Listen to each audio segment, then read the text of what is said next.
భారతీయుడు ఛానల్కి స్వాగతం. జై శ్రీరామ్. తిరుపతి లడ్డు కాంట్రవర్సీ అండి.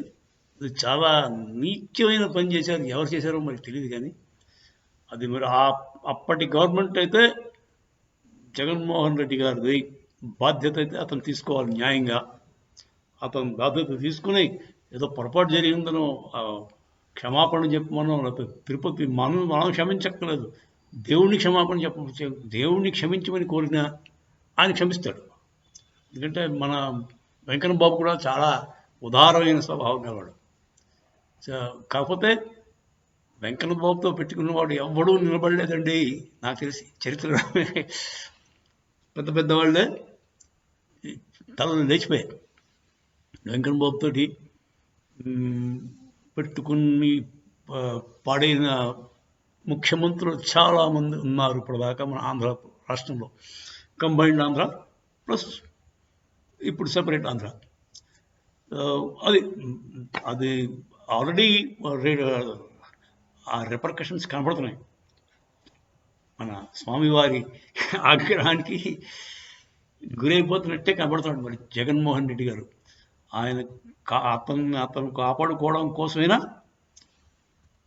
తిరుపతి వెళ్ళి ఆ వెంకన్న బాబు కాళ్ళ పడి, బాబు నా వల్ల పొరపాటు అవుతుందని చెప్పుకుంటే ఏమైనా రక్షించబడతాడేమో నాకు. లేదంటే అతను పొలిటికల్ కెరియరే కాదు, మనిషిగా కూడా అతను చరిత్ర ముగిసిపోద్దేమో నాకు భయంగా ఉంది. సరే, ఇది మనం చెప్తే ఏదో జోక్స్ అనుకుంటారు. మన హిందూ దేవుళ్ళకి ఏముంది, హిందువులాగే మెత్తనాడు అని అనుకోవచ్చు. కాకపోతే నాకైతే వెంకన్న బాబు అంటే చాలా భయం ఉంటుంది. I'm scared. వెంకన్న బాబు ఎంత మంచోడు, తేడా వస్తే అంత క్రూరంగా కూడా ఉండగలరు మన వెంకన్న బాబు. సరే, ఇది ఆ కాంట్రవర్సీ ఏమిటిది? దీనివల్ల నాకైతే ఒక ఒక ఒక పాజిటివ్ థింగ్ కనబడుతుంది. ఒక అడ్వాంటేజ్ తీసుకోవాల్సిన అవసరం ఎంతైనా ఉంది. అర్జెంటుగా మనకి తిరుపతిను మన ఆంధ్ర స్టేట్లో ఉన్న టెంపుల్స్ అన్నింటినీ గవర్నమెంట్ కంట్రోల్ నుంచి తీసి పారేసి మన టెంపుల్స్ మనకు అప్పచెప్తే మన పాటలు మనం పడతాం. మన హిందువులు చేతకాని వాళ్ళు కాదు.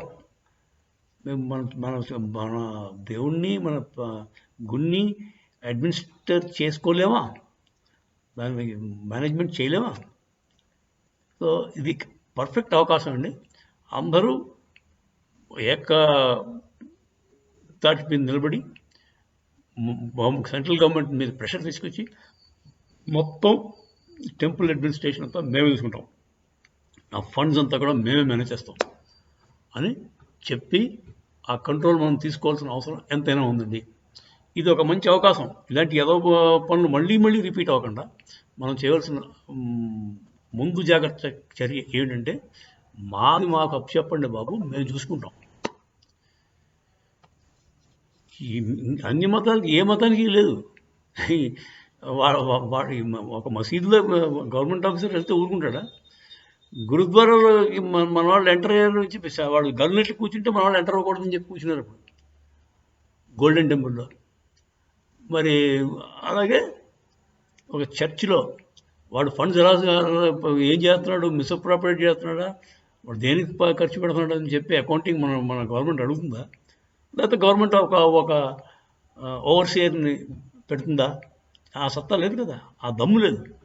అందుచేత అర్జెంటుగా హిందువులకి మన గోడుల్ని మనకు అప్పచెప్పించే అవసరం ఎంతైనా ఉంది. ఈ ఒక్క ఇన్సిడెంట్ చాలండి మోదీ గారి మీద, బీజేపీ మీద ప్రెషర్ తీసుకురావాలి. వాళ్ళకి ఈ బీజేపీ కూడా నాకు చాలా మెత్తగా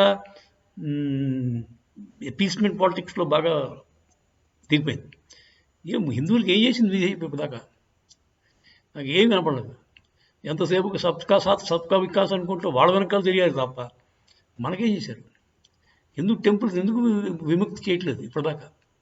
first thing they should do that. మరి బీజేపీ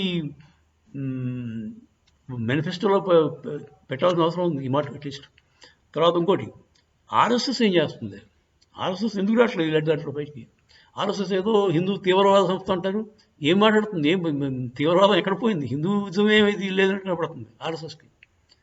ఆర్ఎస్ఎస్ వాళ్ళు ఒక మాట మాట్లాడరంటే ఈ లడ్డు వెబ్సైట్ గురించి దానికి పరిష్కార మార్గం చెప్పాలి కదా. సరే ఈ మాట జరిగింది, అయిపోయిందని మనం ఏం చేయలేం కదా. ఇప్పుడు జరగబోయేది ఏంటి?